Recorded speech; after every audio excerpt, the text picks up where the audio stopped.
नमस्कार, news phonation देख रहे हैं आप और मैं हूं सान्या आपके साथ। अगर आप भी पटना से हैं और पटना में ऑटो और ई रिक्शा की सवारी आपको रोज करना पड़ता है तो ये खबर जान लीजिए, क्योंकि ये खबर जो है आपके लिए बेहद जरूरी होने वाली है। तो जरा हम विस्तार से बताते हैं कि आखिर ये खबर जो है आपके लिए जरूरी क्यों है। तो दरअसल जितने भी ऑटो और ई रिक्शा है ना, अब उस पर बारकोड लगाना बहुत ज्यादा अनिवार्य हो गया। अगर नहीं लगाया गया तो भैया जुर्माना तो भरना पड़ेगा। हम आपको विस्तार से बताते हैं कि आखिर ऐसा डिसीजन क्यों लिया गया है। जिले में ऑटो और ई रिक्शा से सफर करने वाले यात्रियों की सुरक्षा को ध्यान में रखते हुए पटना कमिश्नरी ने एक महत्वपूर्ण फैसला किया है।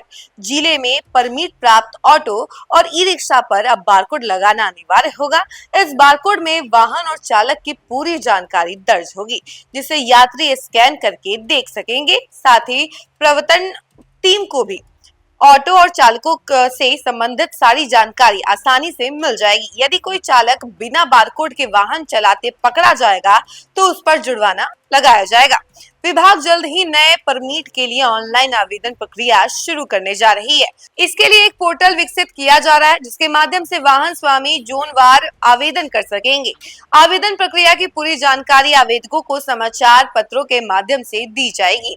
प्रत्येक वाहन स्वामी एक जोन के अंदर अधिकतम 3 रूटों के परमिट के लिए आवेदन कर सकेंगे, लेकिन परमिट केवल एक रूट के लिए जारी होगा। हालांकि कुछ निर्धारित शर्तों के साथ आपात स्थिति या फिर सीएनजी पेट्रोल लेने के लिए अन्य रूट में वाहन चलाने की छूट दी जाएगी।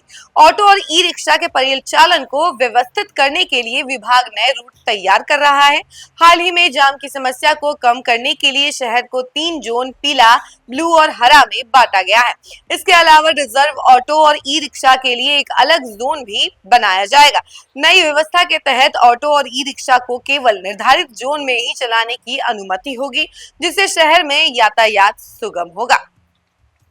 तो देखा आपने कि अब पटना में सभी ऑटो और ई रिक्शा पर बारकोड लगाना कितना जरूरी हो गया है। अगर आपके ऑटो में या फिर ई रिक्शा में बारकोड नहीं लगा होगा तो आपको जुर्माना पे करना पड़ेगा। और ये सब जो डिसीजन लिया गया है वो सिर्फ और सिर्फ इसलिए लिया गया है ताकि यात्रियों को सुरक्षित रखा जा सके, और प्लस जितने भी गाड़ी हैं उनकी जो इन्फॉर्मेशन है, कहाँ रजिस्टर है, कब लिया गया, जितनी भी इन्फॉर्मेशन है उस बारकोड को स्कैन करने के बाद आपको मिल जाएगी। इसी वजह से सारे ऑटो चालक और ई रिक्शा चालकों को ये कहा गया है कि वो तुरंत जाकर बारकोड लगवाएं और अपने ऑटो पे और ई रिक्शा पर, और जल्द से जल्द रजिस्ट्रेशन फिर से किया जाए। जब मतलब जितनी भी गाड़ियां हैं उसका री रजिस्ट्रेशन किया जाए।